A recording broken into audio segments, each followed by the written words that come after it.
The internet has changed the world, but who really owns it?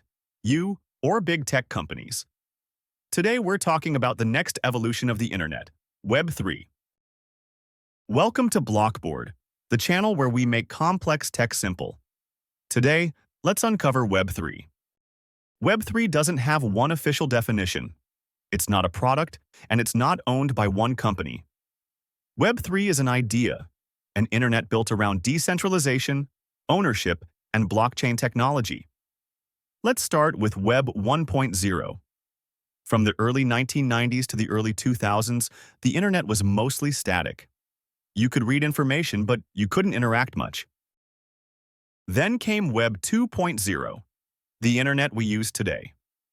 Platforms like Google, YouTube, Facebook, and Twitter allowed us to create content, connect, and share ideas.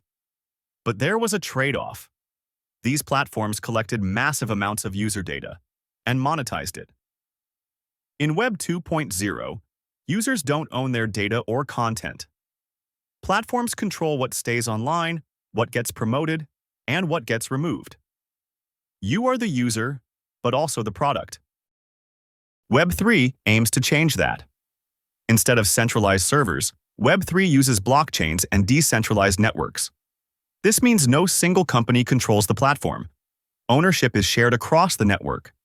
In Web3, users can own their digital identity, content, and assets.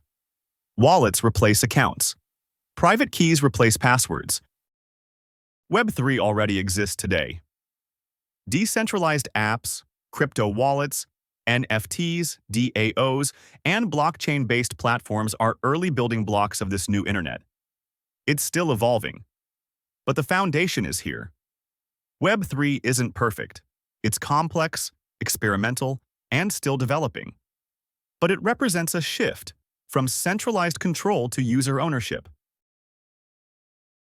That's all for today's breakdown. If this helped you understand how the future of the internet is being built, like, subscribe, and stay tuned for more crypto insights right here on BlockBoard.